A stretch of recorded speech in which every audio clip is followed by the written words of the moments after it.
What's good, football fans? Back at you once again with another video. Week 5. This week, there are a lot of interesting matchups, and we're just going to hop right into it. Very first game, the Tampa Bay Buccaneers versus the Chicago Bears. This is a game between two 3-1 teams that are really honestly trying to prove themselves and prove their worth to everyone. I know Tampa Bay obviously has Tom Brady and have added some pieces and have some really good receivers, but they're really trying to prove their worth to everyone still at this point. Honestly, the strength of that team is their defense by far. And on the other side of the ball, you got Chicago, who I think everybody was thinking going into last week that they were the worst 3-0 team maybe in history ever.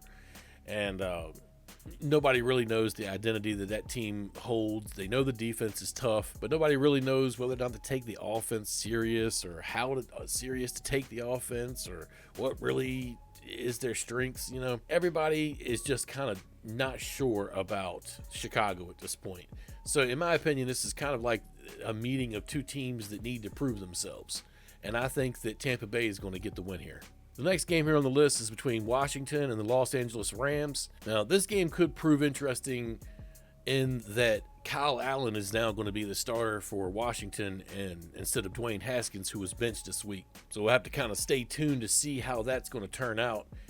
Washington sitting at 1-3 is still very much in play in things in the NFC East, where one win leaves you tied for the division lead. On the other side of things, the Rams are 3-1 and in probably the best division in football, and everyone over there is doing well this year. Now, the Rams offense is really good, and it's an offense that's kind of hard to predict where things are going to come from, but this is going to be the kind of game where their offense is going up against a good defense. It's going to be interesting to see how this works out.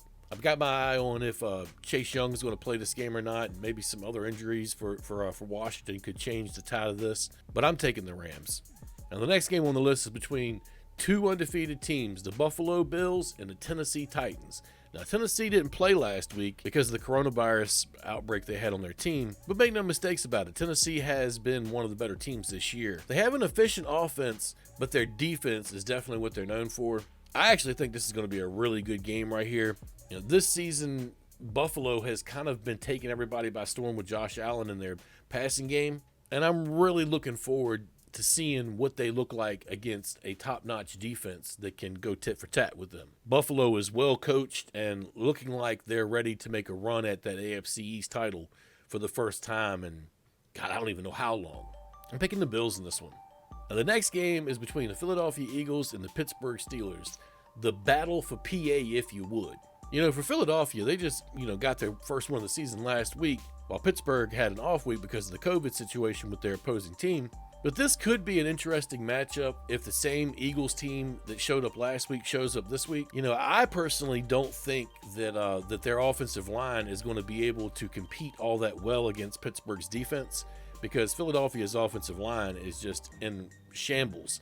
I know they stuck a younger guy in last week. His name escapes my mind right now. But no team has been playing defense like the Pittsburgh Steelers this season.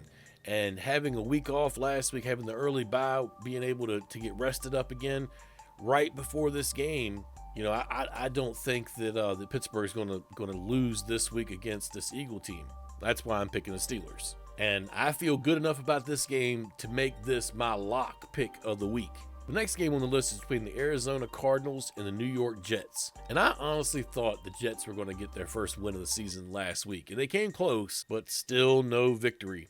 And a lot of people are questioning whether or not their head coach should even be a head coach in the NFL. I personally don't have the answer to that question, but I will say that this is a game that I think Arizona will take the opportunity to get back on track. Arizona started the year off and people were thinking, Kyler Murray was going to be an MVP candidate. They kind of need to get back to what made them good the first couple weeks and make people fear them running the ball more than anything, and get back to D-Hop and do those things. Do the things that work right for you. Now, of course, defenses are going to shift over to Hopkins and start double teaming him no matter what. But they actually have other weapons, so they need to learn to scheme a little better. I don't know. Arizona has the weapons on offense and is sneaky good on defense enough to be able to win a lot of ball games this year. And I know they got Budda Baker coming back this week, so that'll obviously give them a shot in the arm in terms of what their defense will bring. I'm picking the Cardinals in this one. The next game is between the Las Vegas Raiders and the Kansas City Chiefs. A good old-fashioned AFC West rivalry matchup between two teams that don't like each other historically.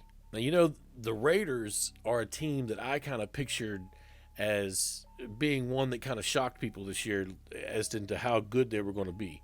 In the first 2 weeks, they really did that. And then, you know, they've kind of simmered down a little bit since. But, you know, they're taking on a team this week who is the best team in football. There's no questioning whether or not that's true or not. The Kansas City Chiefs are 4-0. You know, they've coming off of the Super Bowl win last year. They have the hottest player in the game right now. And I know in rivalry contests that most of the time that it could go either way. But I personally am not picking against Kansas City until they lose at least one game. I'm picking the Chiefs here. The next game is between the Jacksonville Jaguars and the Houston Texans. Now, the Texans definitely have hit rock bottom as an organization right now. And, you know, I personally knew that they were going to struggle in terms of being able to move the ball around in the air like they wanted to once they got rid of DeAndre Hopkins, but I did not envision them starting out 0-4. I mean, it's so bad in Houston that they hired Bill O'Brien as their GM, and then less than 4 games into his tenure, they fired him. And fired him as the coach, too, which is pretty crazy, actually. And, you know, the real question here is, where does Houston go from here? I guess, you know, Romeo Crennel now becomes the interim head coach. In my opinion, they have one of the best signal callers in the game in Deshaun Watson. He's perhaps the smartest quarterback in the game. I mean, the guy's cerebral.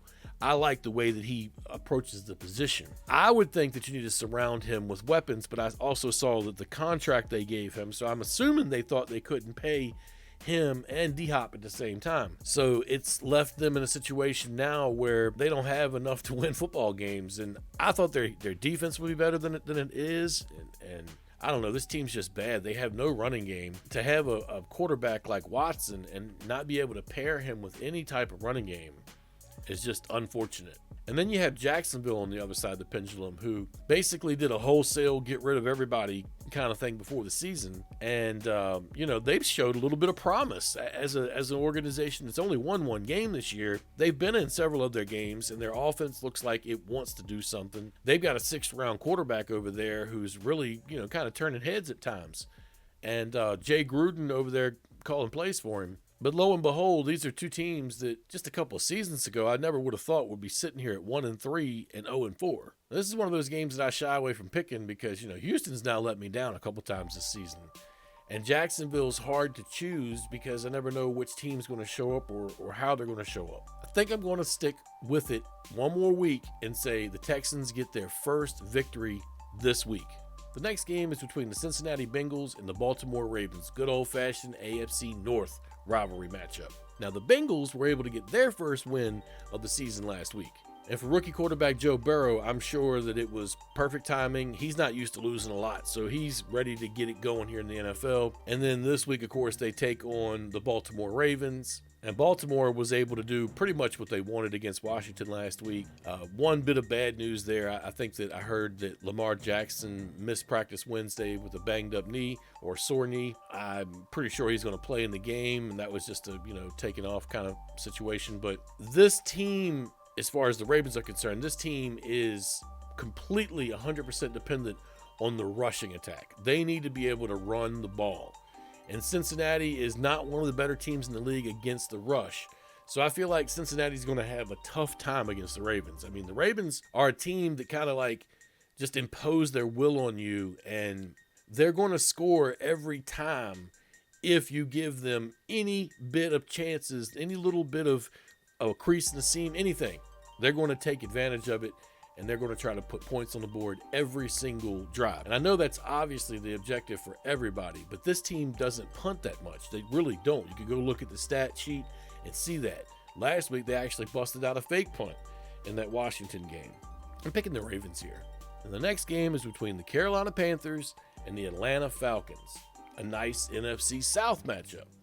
Now, I have no clue how to pick these two teams right here. It's quite obvious. I've lost a couple times this season picking against the Panthers, and I've lost at least twice this year picking for the Falcons. And it looks like Carolina, after having a new head coach and a new owner and a lot of new pieces and actually a whole new staff, has maybe found themselves the last two games, oddly enough, without Christian McCaffrey. And they're taking on a Falcons team that, in my opinion, is probably the biggest underachieving team in the league. Their defense has been horrible, and life with Todd Gurley in your football team or on your football roster has not been very good for the Falcons. Honestly, they should be 1-3. They should have beat Dallas, but that onside kick, whatever happened there, I honestly don't know what's going to happen in this game right here. I don't know what kind of game that the Falcons are going to bring to the field. I mean, if they show up and play the game that they can play, there's no way that I would pick against them in this game. And you really got to start to wonder how long before Dan Quinn gets fired down there. Last I saw, Julio Jones was questionable. I tell you, I hate to do this because I don't really know who's going to win the game, but I'm picking the Panthers this week. And the next game is between the Miami Dolphins and the San Francisco 49ers. Now, the 49ers are a team, I thought they should have won last week, and they've had obviously some issues now with injuries. Jimmy Garoppolo's not been playing, and their backup hasn't been doing the greatest job. And I felt like they should have won the game last week. Losing to that Eagles team the way they did was kind of suspect for them as far as the things worked out. I mean, and Kittle had an unbelievable game. He really saved me on my fantasy team. But, looking at this week here, I have a hard time picking the Dolphins at all anymore. I know they're a team that's trying to rebuild, and in the future, they are on the rise. And I think it's just a matter of time before we see Tua over there as well. But for now, I think the better team on the field this Sunday will be the 49ers. And I'm taking San Francisco. Now, the next game on the list is between the New York Giants and the Dallas Cowboys. A good old-fashioned NFC East rivalry. And these two teams are on the opposite ends of each other. One team has a really good defense. The other team has a really good offense. Generally, when that happens, we end up with a boring game. I can tell you this, though. The Giants have to be looking at Dallas's defense and thinking to themselves, man, we can get our offense going against their team, while there's absolutely no way the Cowboys are looking at the Giants and thinking the same thing in reverse, looking at their defense. At least not the way that they've played anyway. I know that some Dallas fans out there may say that, oh, we don't think the Giants are anything. But that is actually the thing that has been the shining aspect of the New York Giants' armor this year. I know they're 0-4, so their armor has been dented in a little bit. But their defense is the shining spot of their team. Their offense, I believe I saw somewhere they've only scored 47 points this year, which is not cutting it in the NFL. Dallas, on the opposite side of that, has been putting up points just unreal amounts, but they can't stop anybody. Like I said, two teams on the opposite ends of each other. This is a game that New York should be trying to get back to the basics with Daniel Jones and get their passing attack moving. I don't know how many people will view this as an upset still because of the Cowboys' 1-3 record, but I'm going to pick this game as an upset and say the Giants are going to beat the Cowboys. And the next game is between the Indianapolis Colts and the Cleveland Browns. Two teams sitting at 3-1, and I feel like two teams that are actually really good this year. Now, I will say the first thing that I need to bring into the conversation is that Nick Chubb has been moved to the IR, and that's bad for Cleveland. That really is bad for Cleveland. I know they have Kareem Hunt, and they have a couple of backups that are actually pretty decent too. But the way that Cleveland's been moving the ball on the ground, it really sucks for them because Chubb was the steam engine. And their offense has been set this year to feature the rushing attack and kind of have the passing attack complement it. Set it up through play action. And then last week they had the opportunity to break free a little bit. Have some long plays. Jarvis Landry threw a touchdown pass. I caution myself to say that the Browns have actually looked good. I mean, 3-1, when you talk about a Cleveland team, is something. But the thing is that they're playing a team in the Colts who, quite honestly, could be the best team in football. But certain things have happened. Maybe they're not the top tier, first one that catches your eye, but they really have an unreal defense. And in my opinion, the deepest roster in the NFL. And it's a team that's kind of sneaky good. Like when you watch them, you don't think they're that great, but when you see that defense playing, you see what I'm talking about. And I think Cleveland is going to have problems in this game, especially without Nick Chubb. But I think they're going to have problems moving the ball on the ground like they've been doing this year, as well as they've been doing it this year. And then I think they're going to have to try to get Baker Mayfield to do more, which is what they don't necessarily want to happen, but they may not have a choice in this game, and then they're playing right into the Colts' hand. So the way I see this game is if Cleveland cannot run the ball, the Colts will win this game. The next game is between the Denver Broncos and the New England Patriots.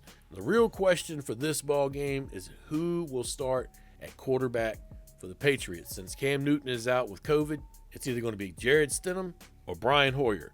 And Hoyer did not look good last week. Now, while nothing has been announced yet, you might want to keep an eye on this game as being delayed or maybe moved to another week because of the COVID situation with Stephon Gilmore. And there could be more positive tests coming. We don't know yet. We know how, by now, everybody knows how this thing has worked. It takes a little while for the positives to start showing up. But without Gilmore in this game, we all know the Patriots are always defensive oriented. They're a defense-centric team. They always are going to be that defensive edge. But without Gilmore in the game, that team takes a hit. Now, the real question you have to ask yourself is if they play the game, is Gilmore not being there and Newton not being there enough to make it to where the Patriots will lose to this Broncos team that has been, kind of struggling all season long? And I'll be honest with you, I have no clue who will win this game with these players missing, and we don't know if there's going to be more. I know from what I saw in a report earlier, I guess the Patriots have suspended their practices. I don't know if this game even happens, but if it does, I'm picking the Broncos in this one in a little bit of an upset. Now, the next game is between the Minnesota Vikings and the Seattle Seahawks, Sunday Night Football. And I'm going to be completely honest with you guys here. The Vikings have been the thorn in my side as far as laying any bets this year on parlays or big parlays anyway. I've had 3 chances this year to win 4 and 5 team parlays, which I generally don't play. Sometimes I just throw $5 out there and see if I can get one just for the hell of it. And 3 times I've lost now because of the Vikings losing that week. And obviously it's me that lays the bet. It's not them. So obviously it's my fault. But it just has gotten to the point now where I'm not going to lay any more bets on the Vikings no matter how much of a lock I think they are. And that said, they actually got a good win last week. And this team is hard for me to predict, I love their running back. Dalvin Cook is really good. I don't have any faith in their offensive line. And I think that Kirk Cousins is highly overrated. And I really thought going into this year they had a good defense, but they've had some injuries and, lackluster play. And here we are.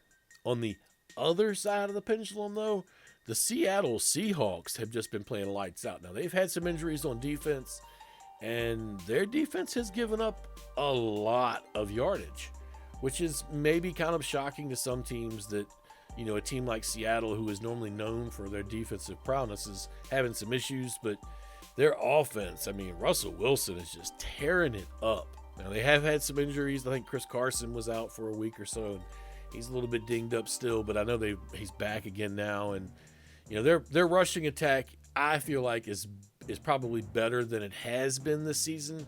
That's why Russ has been having to throw the ball more.